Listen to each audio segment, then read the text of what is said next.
in appreciation of this commendable cause that the Dharma Foundation has taken up, I would like to say that for thousands of years, for the longest period compared to anything on this planet, this wisdom, this dimension of knowing has lived on without any kind of true organization or a certain kind of leadership or any other kind of organized support. Out of sheer efficacy of what it is, it's just lived on. A time has come in the world where even truth has to be protected. When we talk about East, we are not talking about a particular geography. This must be clearly understood. We are not talking about East and West as geographical features in the world.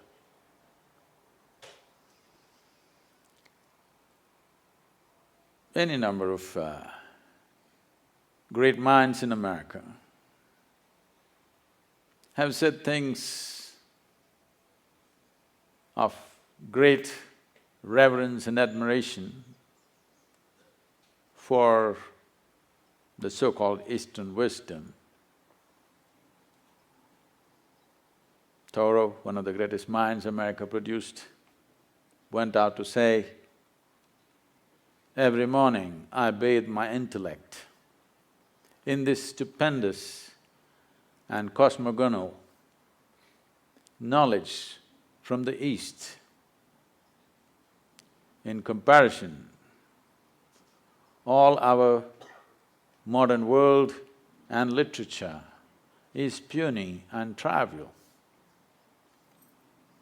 I think Mark Twain went out to… probably gave out the best compliment to the East. When he visited India for a little over 3 months, he said, anything that can ever be done, either by man or God, has been done in this land. Any number of others, Oppenheimer, Walden, Emerson, any number of people have said many things. Why? Why is it important? Why is it important to preserve and nurture this dimension of life? The fundamental reason why it seems to be so significantly different is because it is not a product of human intellect. It is not deductions that we made out of our intellect. This dimension comes from a profound inner experience where there is no right and wrong, there is no up and down, just seeing things the way they are. And when we say dharma, we are not talking about a religion as modern translators went about interpreting dharma as Hindu dharma or whatever, another religion. Because they came from a mindset that everybody has to belong to some segment of humanity. They come from a mindset where humanity has to be divided one way or the other, because they come from the surface intelligence of human nature, which we call as intellect. Unfortunately, the modern societies, modern education systems have entirely dedicated themselves to the human intellect, completely ignoring other dimensions of intelligence which definitely exist within us. When you go by the intellect, the nature of the intellect is always to dissect and divide, because Intellect is essentially discriminatory in nature. And intellect functions always with a certain identity. If you have no identity, you cannot use your intellect. So with individual identities, either of race, religion, nationality, caste, creed, gender, when you apply your intellect, it'll split the world into many pieces. So the significance of what we are referring to as the spirit of Eastern wisdom is, it does not come from human intellect. It comes from a deeper dimension of intelligence within us. When I say a deeper dimension of intelligence, a simplistic way of looking at it would be, whatever you had for lunch today, if you had a piece of bread, over the afternoon, this bread is being transformed into a human being. You definitely cannot do that with your intellect. There's an intelligence here which is capable of making a banana into a human being. You definitely cannot do that with your intellect. A dimension of intelligence which is beyond thought process. Thought, or the product of intellect, is essentially always functioning from a limited amount of data that we have gathered. Now, what we call as Eastern wisdom is not coming from a limited amount of data that we have gathered either from the books or our life experience, but simply by enhancing our ability to perceive life in ways that the five sense organs cannot function. Why I'm talking about the five sense organs is, all the data that you have ever gathered, which rests in so many aspects within you, which is the food for the intellect, comes from the five sense organs. In the very nature of things, sense organs cannot perceive the entirety of anything. If you can see this part of my hand, you cannot see this part of my hand. This is the nature of sense perception. Even if you take a grain of sand, if you see one part of it, you cannot see the other face of it. Sense organs can only perceive in comparison. If there is no comparison, your senses are useless. Because there is darkness, you know what is light. Otherwise, you just would not know what is light. If light was on all the time and there was no darkness, you would not know what is light. Because there is silence, you know what is sound.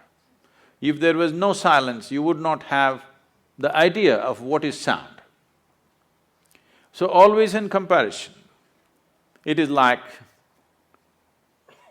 let's say you're 6 feet tall. Now, you walk like a tall man, you think like a tall man, you feel like a tall man, you are a tall man. You went to another society where everybody is 8 feet tall. Suddenly you walk like a short man, think like a short man, feel like a short man, and you are a short man. So what you perceive in comparison is a distortion of reality. It is not reality as it is. So whatever we perceive in comparison is useful for our survival process.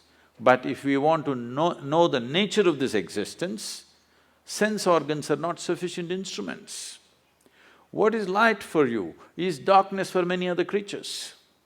You ever got into an argument with an owl?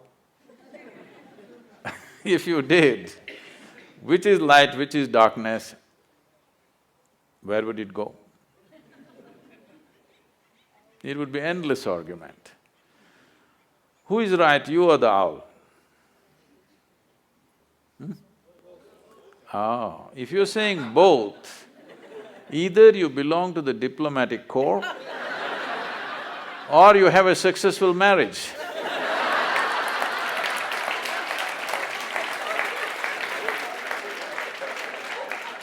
You have learned to say both for everything.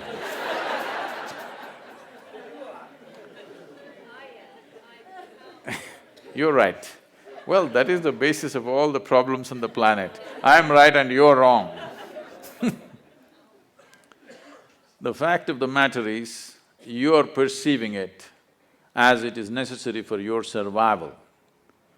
The owl is perceiving it as it is necessary for his survival. If survival is all you're seeking, your five sense organs and intellect are sufficient instruments.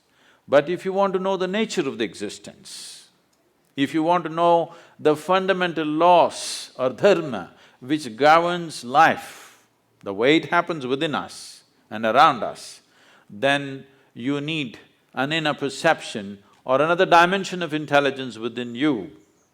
Otherwise, you will only cut the world into pieces.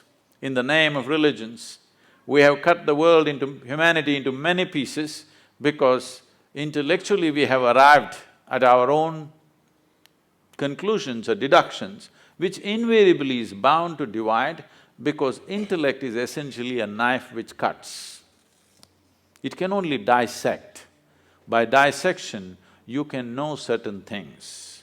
But if you really want to know someone that you love, you don't dissect them, you embrace them.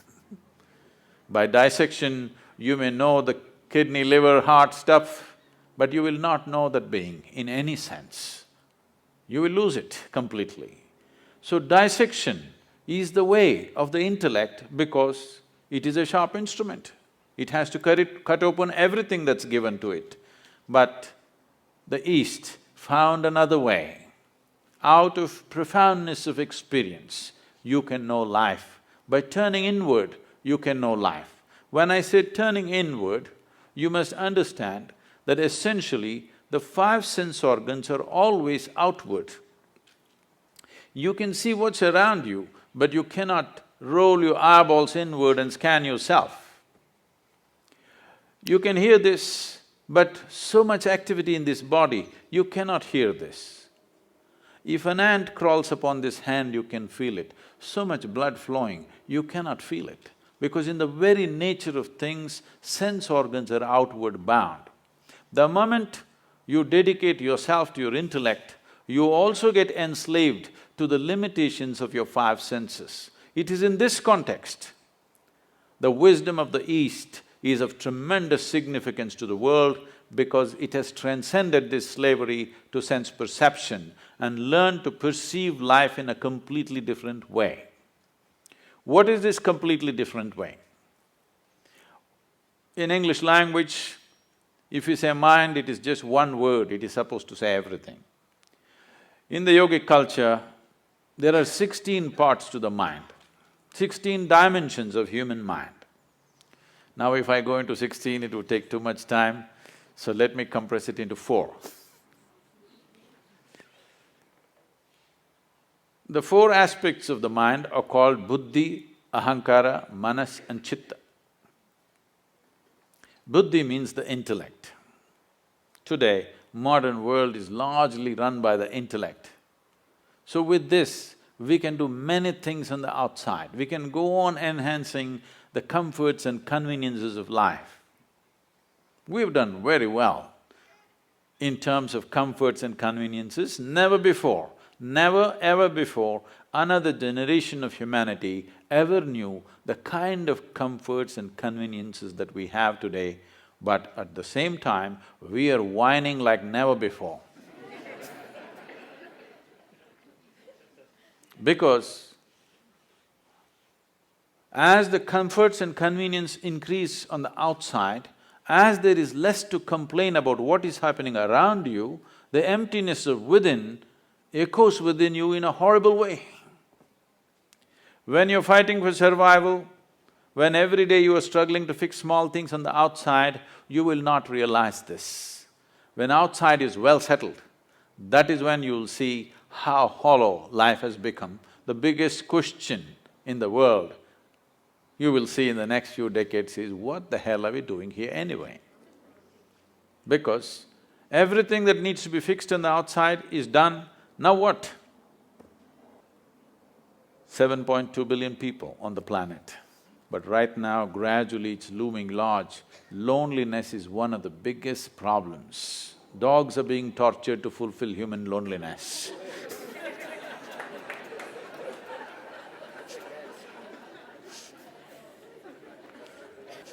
Because as you dedicate yourself more and more to your intellect, you will naturally become more and more lonely because it keeps on dissecting and cutting life into various pieces for examination, and then you will see you yourself will be split up into many parts after some time, if you go by the intellect, 100%.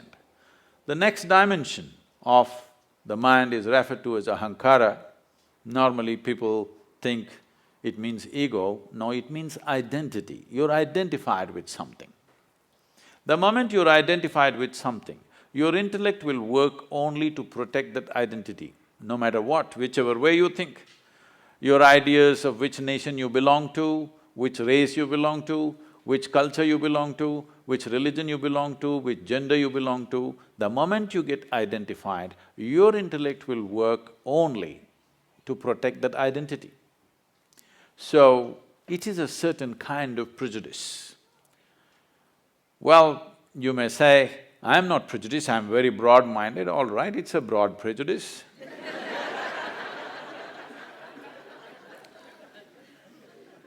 Because people are willing to live and die for what they're identified with. Because the nature of the intellect is, if you take away the identity, it will not know what to do. It needs a strong identity, a strong sense of who I am. If you ask, who am I? Your intellect will not function. You must know who you are. A strong sense of belief that this is what I am, that is when your intellect will function in a certain way. This is like… intellect is like a sharp knife. Ahankara or the identity is the hand that holds it. All the suffering on the planet, when was the last time that somebody stabbed you? Even though you're living in LA, I'm asking. When was the last time it happened? Never happened. Maybe when you were in school, somebody poked you with a pin at the most, or even that did not happen, they ignored you.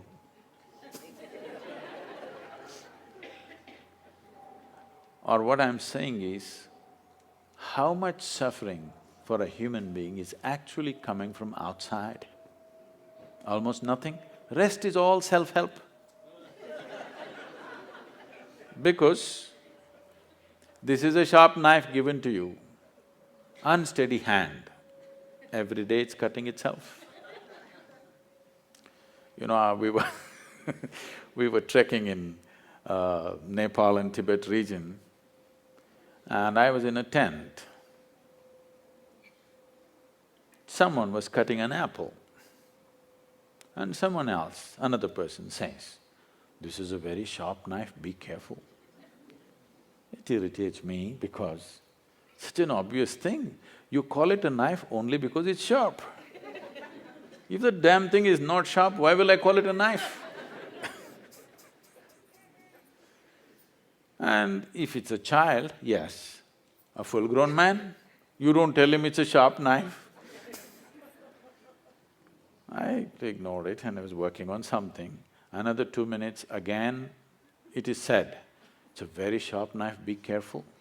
I said, "Come on, leave him alone." He's a grown man, leave him alone. He's not handling some super instrument, a knife. He should know how to handle a knife. "No, no, Sadhguru, it's a very sharp knife." All right, I get back to my work. 2 minutes later, he cuts his hand. Okay. Now, the problem is just this. You've been given a sharp knife, unsteady hand, every day cutting yourself. You may call it stress, you may call it anxiety, you may call it fear, you may call it misery, you call it what you want. All that's happening is, your intellect is working against you. That's all it is. Unless somebody is stabbing you from outside, that's a different issue. We need to deal with that differently. Rest is all your own intelligence turning against you. You may call it 1,000 no, my mother-in-law, my boss, my neighbor, they're not stabbing you, they're only saying what they want to say. It is you who's poking yourself because an unsteady hand, that's all. But this intellect cannot function without a memory bank. So what is called as manas is a silo of memory. There are 8 dimensions of memory. Let's not go into the detail, but you know this much. There is a conscious memory. Today they're recognizing a subconscious memory. You know there is genetic memory. You may not remember how your great-great-great-grandfather looked like, but his nose is sitting on your face. 1,000,000 years ago, how your forefathers were, even today, your body remembers. You may not remember here, but your body remembers every aspect of it. Even the color of the skin it is remembering, not forgotten. So there is genetic memory, there is evolutionary memory. Like this, there's a profound dimension of memory in the body. There are 1,000,000,000,000 times more memory in your body than in your mind. So this is why this is called as manomaya kosha. This is an entire manas, not in one place. Intellect may be up here, but the manas spreads right through the system. Every cell in the body has a memory of its own, has an intelligence of its own. Now the 4th dimension of intelligence is called chitta. This is a dimension of intelligence which is unsullied by memory. If you touch this dimension, then the memory has no influence on you. Your genetic memory, your evolutionary memory, your conscious memories, unconscious memory, subconscious memory, whatever kinds of memories you have, it has no influence on you.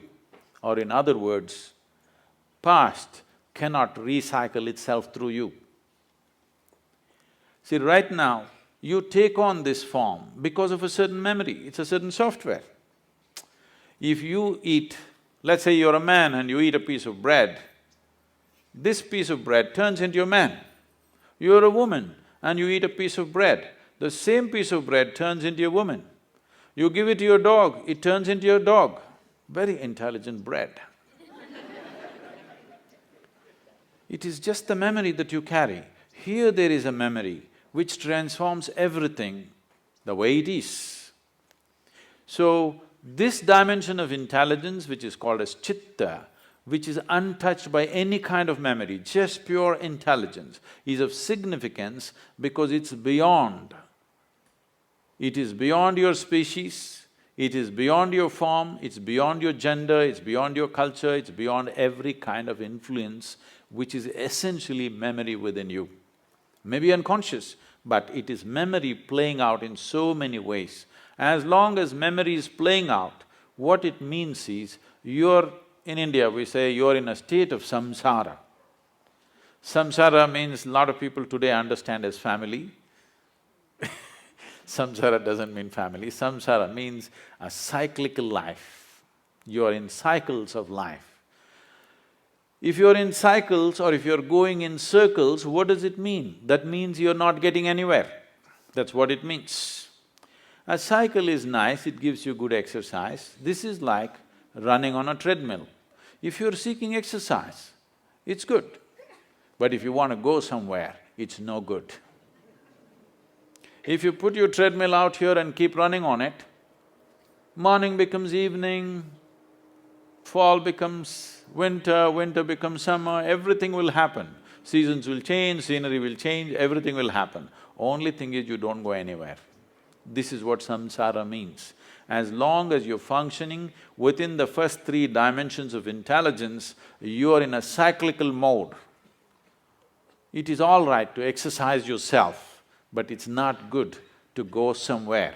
So if you want to transcend the samsara nature of who you are or the cyclical nature of your existence, then you touch the dimension of intelligence which is referred to as chitta. Why the so-called Eastern wisdom is of great significance, why the dharma of the East is so significant and important is because this comes from chitta. This does not come from buddhi, this does not come from manas, this does not come from ahankara, this comes from chitta. And only that which does not come from your individual identity or individual memory, that can be truly universal. So for this we said, this is sanatan dharma. This does not mean Hindu religion. This is a very wrong conception. Sanatan dharma means the ultimate law of nature. When we say nature, there is physical nature and there is an inner nature. There are two dimensions. For this, accordingly, we made two dimensions of laws. Physical nature is a changing thing. It's always in a process of change and a flux.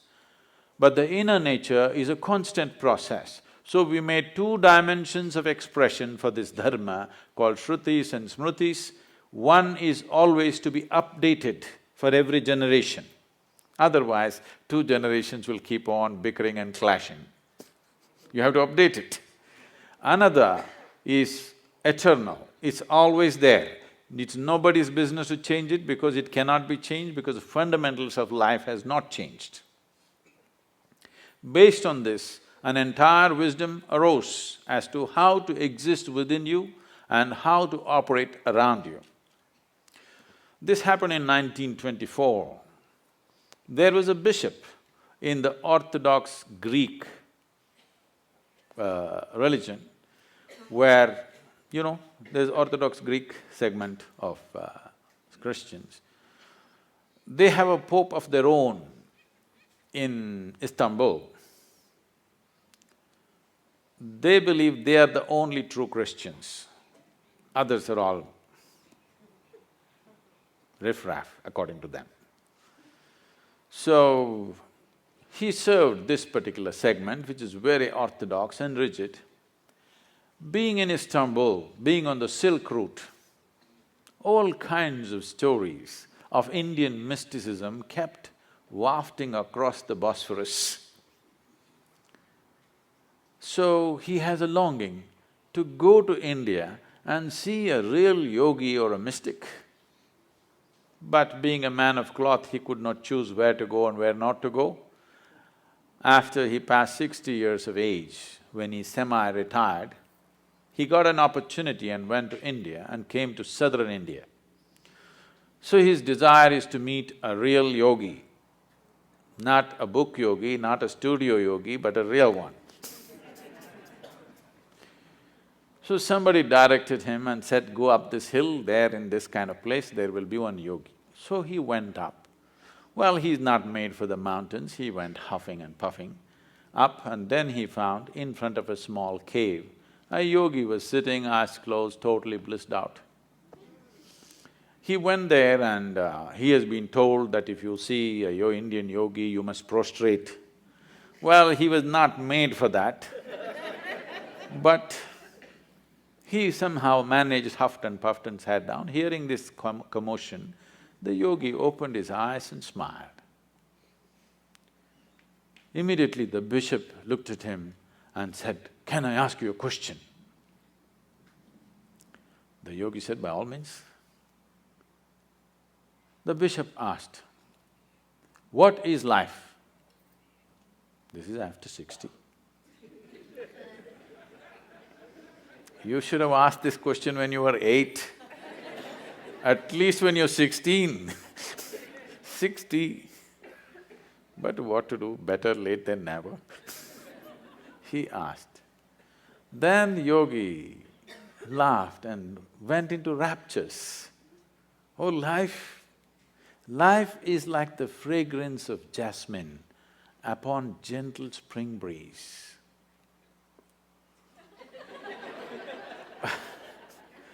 The bishop looked at him and said, what? Life is like fragrance of jasmine upon gentle spring breeze? Our teacher told us, life is like a thorn. Once it gets into you, if you sit, it hurts, if you stand, it hurts, if you lie down, it hurts. What is this fragrance of jasmine upon gentle spring breeze? So the yogi smiled and said, well, that's his life.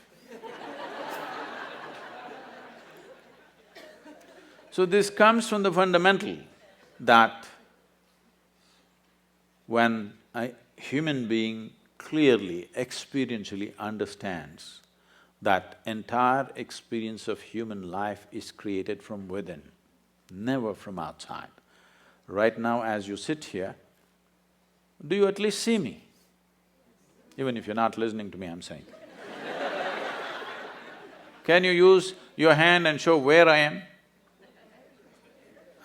No, you're getting it all wrong. You know, I'm a mystic from South India.